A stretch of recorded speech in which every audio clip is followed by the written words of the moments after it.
시작. 네, 안녕하십니까.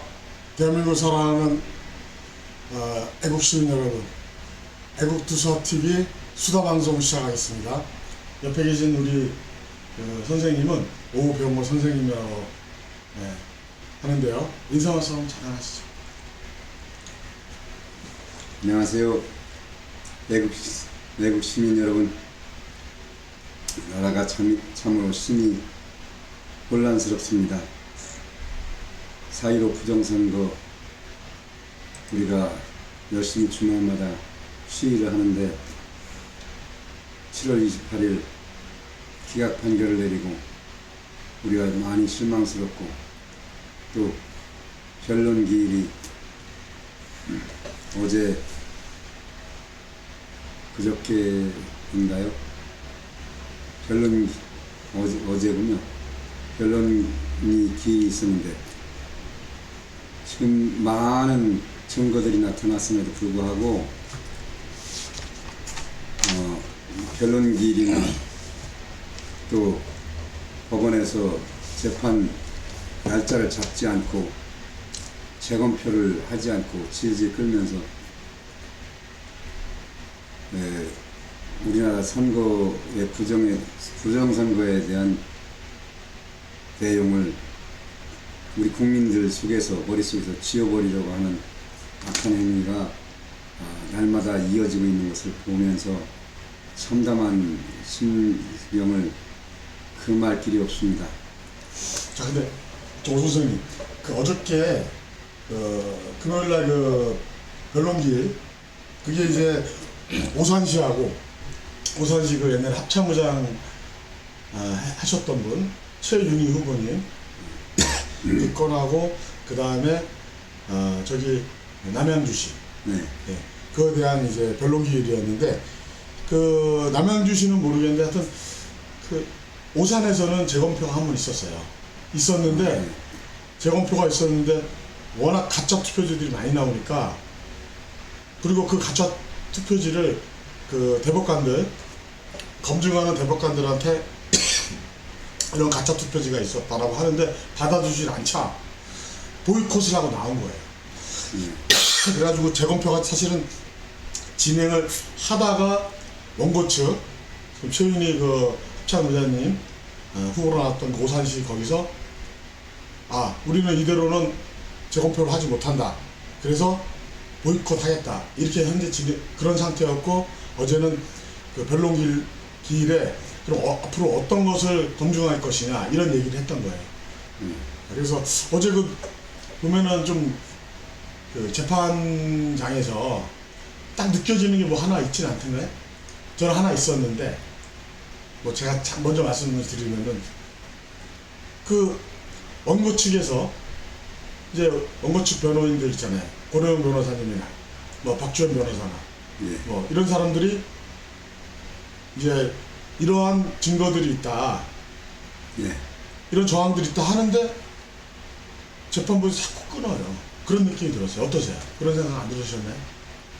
재판부에서 자기들에게 자료를 제출한 게 대법관들에게 자료를 제출한 것이 있기 때문에 지금 여기서 화면에 띄우지 않고 설명을 하지 않아도 자기들이 다 알고 있다 이런 식으로 하면서 거기 방청객들이 원고가 주장하는 그러한 부분들을 모두가 쉽게 이해하고 잘 변론이 되고 있다는 원고가 이의를 제기하고 있다는 것을 명확하게 많은 부분을 나타내고 다 공감을 하고자 하고 그 공감받은 사람들이 대법관들을 심경을 변화시키려고 하는 우리의 노력이 상당히 무시당하는 어찌 보면 우리나라의 사법부 재판관들이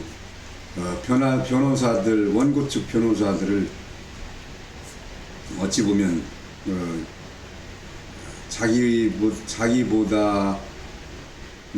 자기들보다 손 아랫사람들이나 어쩌면 자기들의 권위를 무시하면 바로 짓밟아 버리는 듯한 변호사들의 어떤 이 품위를 깎아내리고 자기들이 재판관으로서 높은 직위에 있으면서 자기들이 하는 행위는 고귀한 행위이고 원고 측의 변호사들이 하는 것은 어떤 앙탈이나 어떤 하소연에 지나지 않는 그러한 것으로 깎아내리는 그런 행위들을 볼 때 우리나라 재판부는 엄청나게 변해야 된다. 판검사들의 권위의식은 정말 많이 끌어내려야 되겠고, 위치도 판검사의 어떤 위치도 끌어내려서 국민이 일반적으로 공감할 수 있는, 물론 권위 자체가 완전히 사라져서는 안 되겠지만 방청객이 자기들이 판결을 내려야 되는데 방청객이 그들의 판결을 권위를 인정해서 방청객이 그 법관들이 들어오면 전부 일어서고 그 사람들이 그 판결이나 변론 같은 것이 끝나고 재판 절차가 끝났을 때 모두 일어서고 그러는 것은 그거는 맞지 않는다. 시대적인 배경에 너무 권위의식을 갖고 사법부가 움직이고 있구나. 그런 앞에서 누가 자유롭게 자기의 의사를 표현해서 자기 재판의 원고가 정당성을 얘기하거나 또 피고가 또 정당성을 얘기하거나 원고 측의 변호사나 피고 측의 변호사들이 자유롭게 얘기하면서 법관들한테 자기 의사를 정확하게 전달하고 편안하게 전달하고 또 억울함을 정확하게 호소할 수 있는 그런 환경이 분위기가 조성이 되겠느냐. 이 부분은 상당히 심각한 우리나라 사법부의 문제점입니다. 내가 거기서 방청을 하면서 느낀 거예요. 저는 이제 느낄 때 지금 오 선생님이 이제 그 법관의 권위적인 이런 태도, 어제 재판부는 그래도 대법관 중에는 좀 나은 사람들이 들어왔다 그래요. 재판장은 이제 장애인이었는데 그 여성분이었고, 그리고 이제 안철상 그 대법관, 그 사람이 이제 제일 이렇게 권위주의를 탈피하고 그렇다 그러는데, 저도 사실은 재판 시작할 때 일어나라고 하잖아요. 그리고 나갈 때 또 일어나라 그러잖아요. 이제 재판 시작할 때 일어났는데 나갈 때는 일어나고 싶지가 않더라고요. 왜? 아니, 우리는 꼭 재판장에서 그렇게 예의를 갖춰야 되냐. 대법관들이라고 하면은 공정하고 객관적으로 그 사건을 훑어보고 그리고 공정하게 판결을 내려야 되는데, 이 재판 과정에서 어떤 걸 느꼈냐면 원고가 이제 어떤 증거들, 부정의 증거들을 이제 제시를 하고 이제 그 화면을 보여주는데 그것이 길다고 자꾸 끌어요.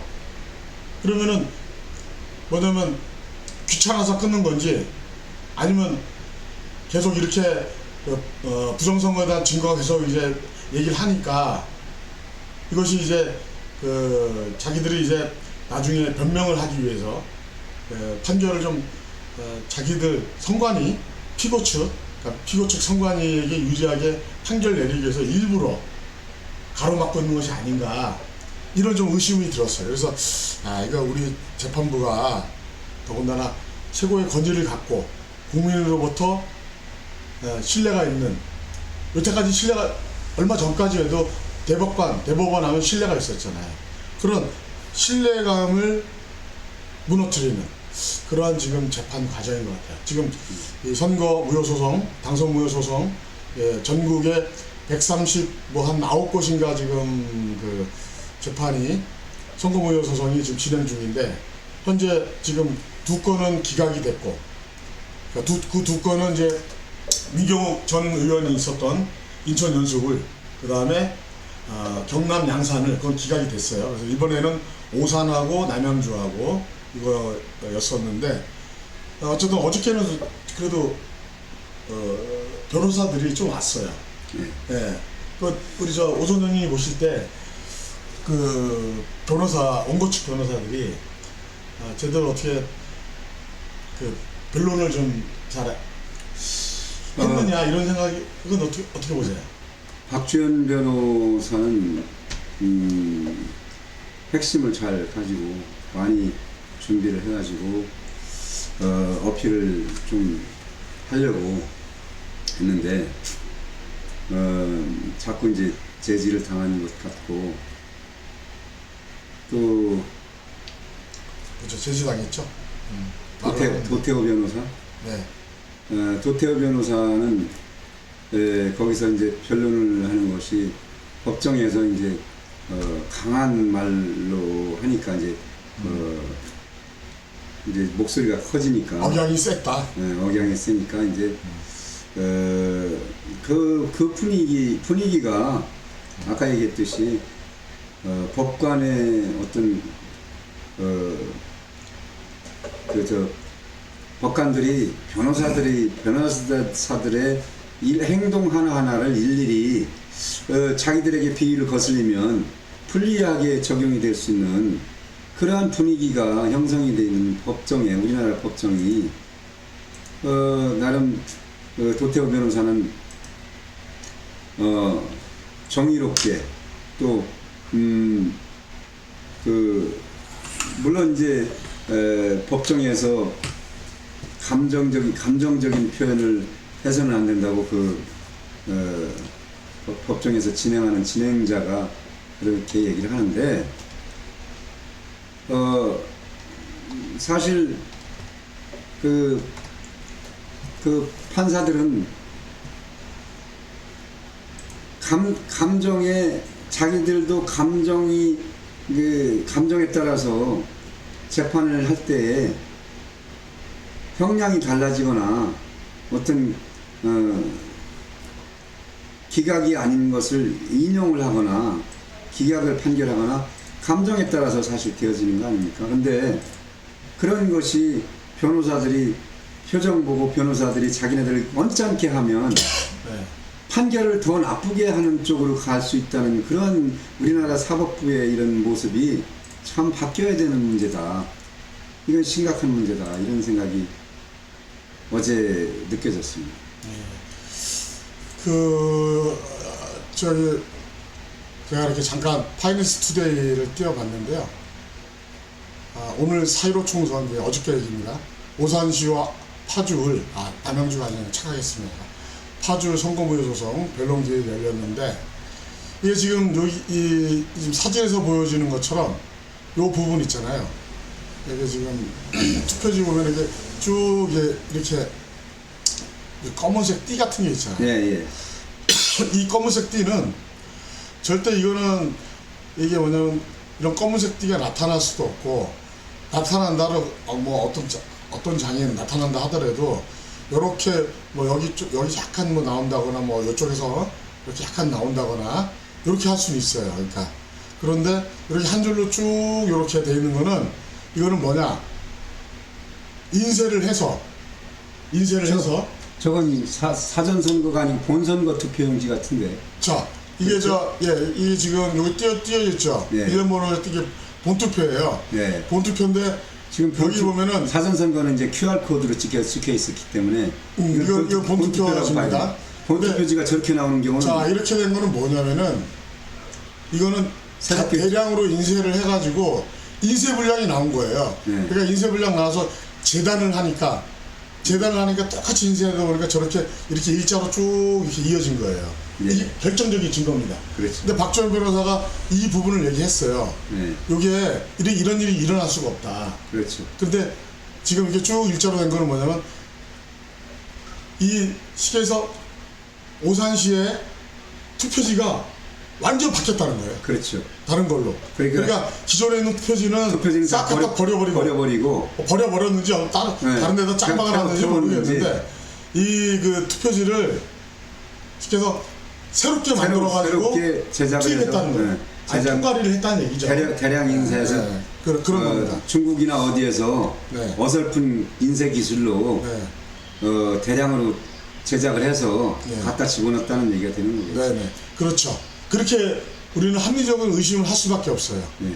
그렇지 않으면 이런 상태가 나타날 수가 없어요. 저런 인쇄는 오늘날에 있어서는 우리나라에서는 저건 용납될 네. 수가 없고 저런 인쇄지를 납품할 수도 없습니다. 네. 받아주지도 않죠. 자, 우리가 이 투표지라는 거는 투표지라는 건 투표 한 사람을 투표지라고 표현하고요.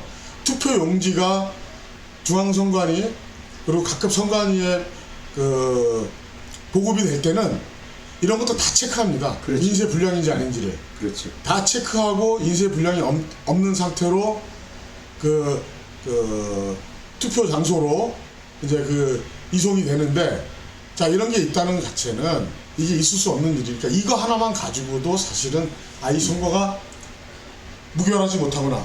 그렇죠. 그러니까 이게 충분히 이건 의심할 만한 그 상태고 이런 증거가 나왔다는 거. 이 한 가지 예만 들었을 뿐이에요. 한 가지 예만. 그래서 이런 것을 박주현 변호사가 얘기를 한 거예요. 그랬더니 이제 이거하고 또 몇 가지 얘기했는데 일단 이것만 얘기할게요. 하니까 재판부에서 말을 빨리 원고 측 변론을 막 끊더라고 중간중간에. 그러면 이걸 빨리 정리하라고 식으로. 이게 잘못된 거죠? 네. 네, 시간이 걸리더라도 네.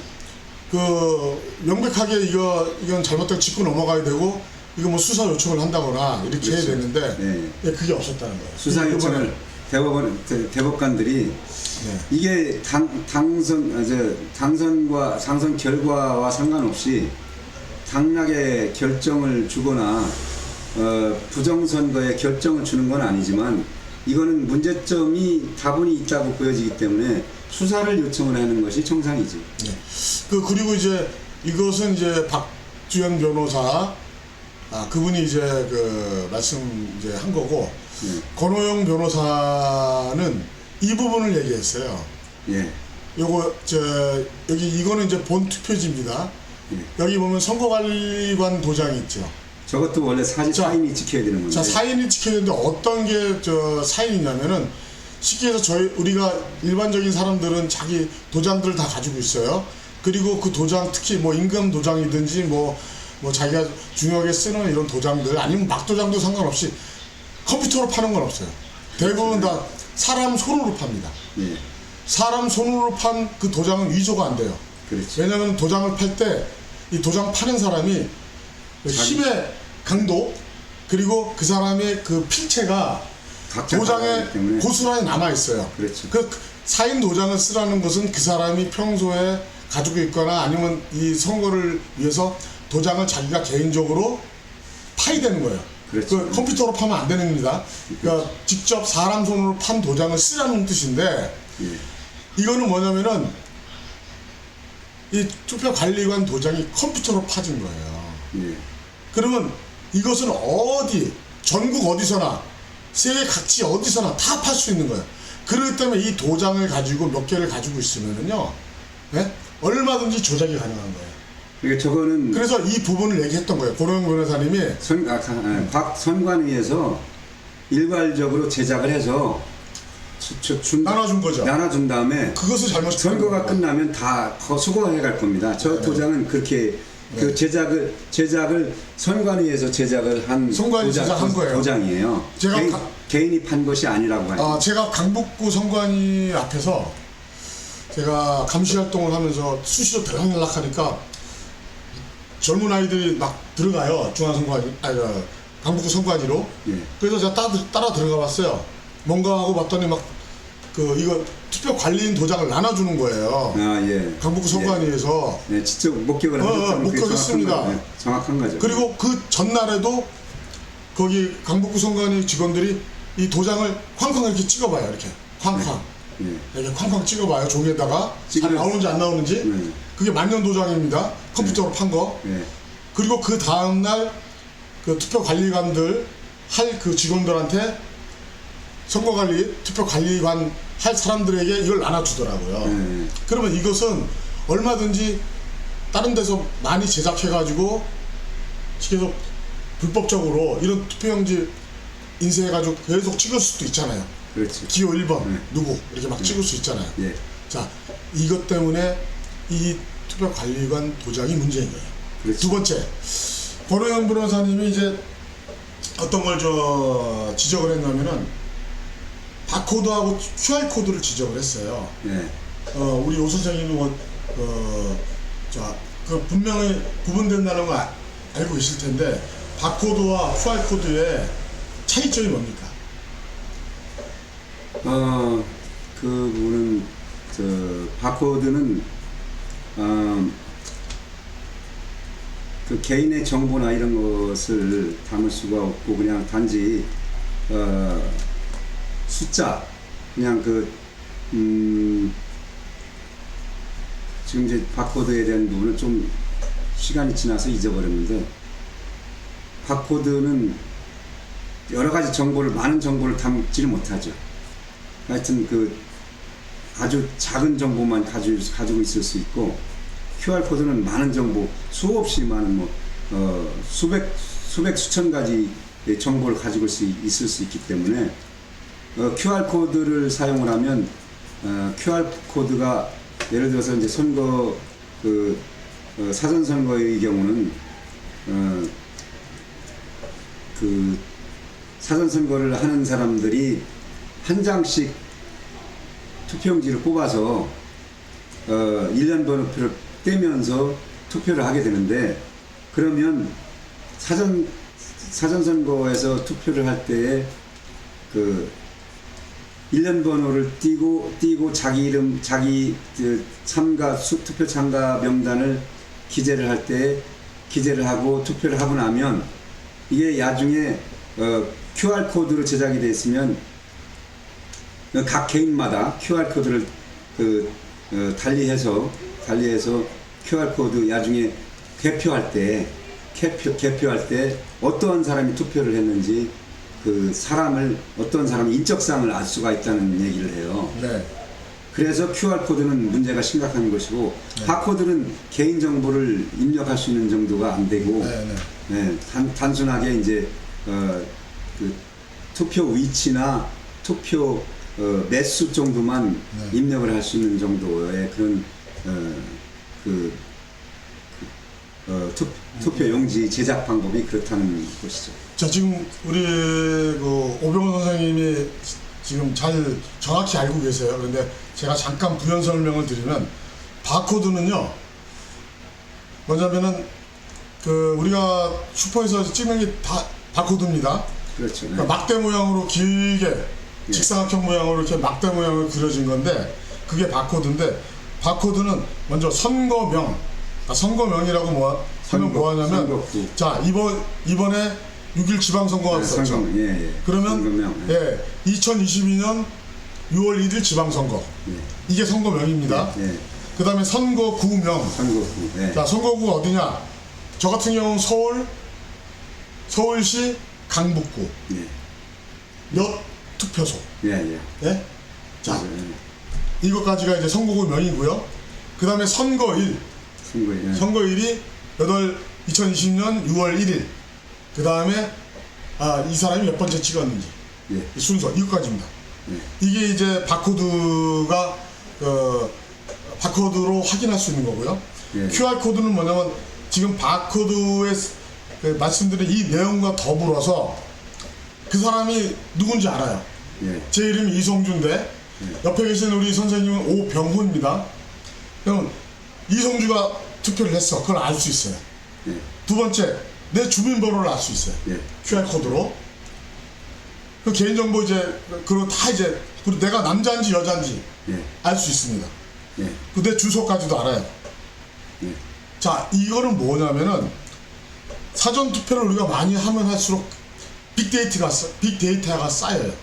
그래가지고 사전투표, 이 사람은 사전투표를 주로 하는 사람이구나. 그리고 이 사람은 민주당을 찍는 사람이다. 이 사람은 국민의힘을 찍는 사람이다. 아니면 이 사람은 국가혁명당을 찍는 사람이다. 투표 생활까지 다 할 수 있어요. 그렇죠. 그 종합적인 데이터를 가지고 있으면은 요번에 사전투표에서 이러한 이런 투표 성향을 알고 있기 때문에 어떻게 자기들이 이 선거 부정을 부정선거를 어떻게 표 조작을 할 것이 계산이 나온다는 거예요. 예. 그래서 QR코드를 쓰면 안 되고 법적으로 QR코드를 못 쓰게 돼 있어요. 그렇죠. 예. 그러나 중앙선관위가 QR코드를 쓰지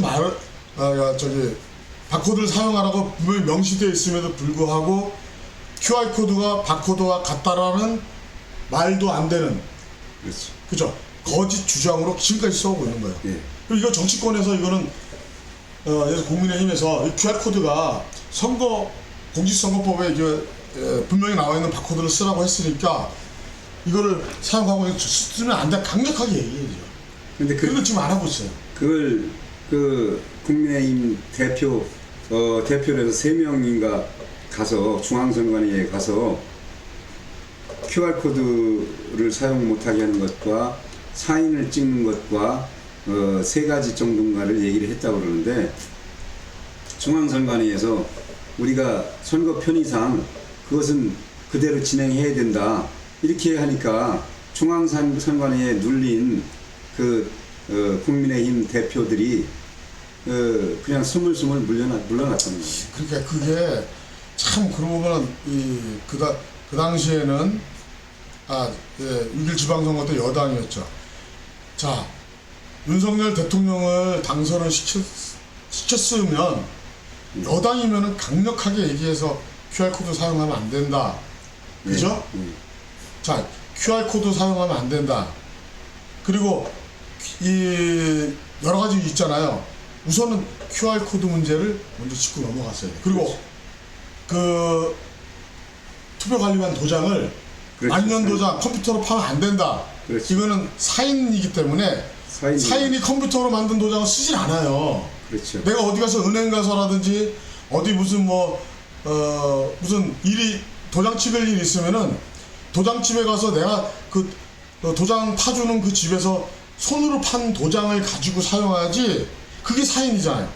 그럼 이 사인을 써야 되는데 만년 도장 컴퓨터로 판 도장을 쓰게 했단 말이에요. 이거 못하게 막았었으면 이번에도요 결과가 많이 달라졌을 거예요. 그렇죠. 훨씬 근데 이런 걸 왜 주장을 못하는 거예요? 여당이라는 자들이, 국회의원이라는 자들이. 네, 그래서 중앙선관위가 무서워서 그렇겠죠. 예, 자 이거 지금은 오늘은 이제 우리 오 선생님하고 지금 어제 8월 19일 파주하고 그 다음에 오산에서 있었던 선거 무효 소송 변론기일에 있었던 일을 우선은 박주현 변호사가 지적했던 이게 띠 있는 거 하고 많이 있습니다. 그러나 우선적으로 요거 하고 다발로 돼 그 다음에 권호영 변호사가 얘기했던 그 바코드를 사용하지 않고 QR코드 사용한 문제, 그리고 그 투표관리관의 사인이 사람이 직접 한 도장이 아닌 선관위에서 제작한 그런 도장을 사용했다는 거, 이것은 부정의 소지가 이건 분명히 있고 이럴 가능성이 충분히 있고 실제로 사용됐다고 우리는 다 보고 있고요. 변호사도 마찬가지입니다. 그래서 오늘은 여기까지만 이렇게 얘기하고요. 다음에는 또 다음에는 저는 투표용지가 또 이제 도장을 컴퓨터로 판 도장 수백 개 가지고 제작을 해서 재검표할 때 급하게 이렇게 제작을 해서 밀어넣을 수도 있겠지만, 저거 자체를 지금 투표관리관 도장을 인쇄를 해서 나와도 저거를 저기서 과학수사연구소에서 저거를 검증을 안 하거나 검증을 했어도 과학수사연구소에서 저건 도장이 맞다, 정상적인 인주를 찍어서 나온 도장이다 이렇게 해도 실질적으로 어떻게 규명할 수 없는 부분이기 때문에 그 부분도 참 문제가 돼요. 대량으로 인쇄해서 나온다면 굳이 도장을 일일이 찍는 번거로움이 없어지기 때문에 저렇게 인쇄를 해서 그냥 재검표할 때 쉽게 많이 제작해서 그냥 집어넣으면 된다는 거죠. 그렇죠. 그러니까 이게 지금 우리 오 선생님 말씀을 다시 정리하면은 사인 도장, 제가 말하는 사인 도장은 오리지널, 진짜 그 사람 도장. 그렇죠. 그 사람 도장이면은 개인이 소지하고 있는 도장. 개인이 소지하고 있는 도장은 인주를 찍어서 투표 용지에다 다시 찍어야 돼요. 그렇죠. 인주를 묻혀서 찍어야 돼요. 그렇죠. 그러나 선거에서 나눠준 도장에는 그 도장 내부에 이미 잉크가 들어 있어요. 그렇죠. 그래서 인주를 찍을 필요가 없어 그냥 찍는 겁니다. 그러니까 그렇죠. 이게 인천 연수울에 민경욱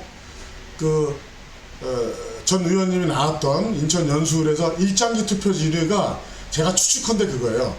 중국 애들이 조선족 애들은 만년도장을 겪어보지 못할 수도 있어요. 그러니까 만년도장 받고 인주를 옆에다 갖다 놓고 인주 찍어서 찍고 계속 이렇게 찍은 거예요. 나 그렇게 봅니다. 근데 뭔가 자기들도 계속 찍다 보니까 뭔가 이상해. 그래서 한번 이렇게 찍어보니까 계속 잘 찍혀. 그래서 1900장 중에 1000장은 실패하고 그 다음에 900장은 계속 이렇게 찍었다 이렇게 생각하는 거예요. 만약에 성분 분석하면 분명히 나올 겁니다. 그렇죠. 분명히 인주를 찍어가지고 투표용지에 찍은 그 성분하고 네. 나중에 1000장은 그렇게 실패를 한 거예요. 그냥 모르고 그러다가 나중에 만년도장인 거 이제 자기들이 찍다 보니까 이제 알게 된 거예요. 그래서 이렇게 찍다 보니까 잘 찍히는데 그 성분이 분명히 다를 거예요. 만년도장은 그렇죠. 성분이 하나일 것이고 일장기 투표지는 성분이 2개일 것이다. 이렇게 보는 거죠. 네. 나중에 그것도 한번 조사 한번 해봐야 됩니다. 오늘은 이 투표지에 대해서는 여기까지, 부정투표지에 대해서는 여기까지 얘기하고요. 다시 한번 정리하면은 박주원 변호사는 이 부분을 얘기했고, 권호영 변호사는 QR코드 사용 잘못됐다. 그리고 선거관리인 도장이 사인을 사용하지 않았다. 요 지점까지만 얘기하고, 오늘 방송은 마치도록 하겠습니다. 저희가 이제 유튜브 시작한 지는 얼마 안 됐는데, 우리가 부정선거에 대한 싸움을 오래 했어요. 옆에 계신 우리 오 선생님도 한 몇 년 동안을 부정선거 밝히기 위해서 강남역에서 블랙시 그리고 엄청 혼자서 막 강남을 막 누비고 다닙니다. 그러면서 메가폰 들고 부정선거 진실을 알리기 위해서 싸웠던 분이고요.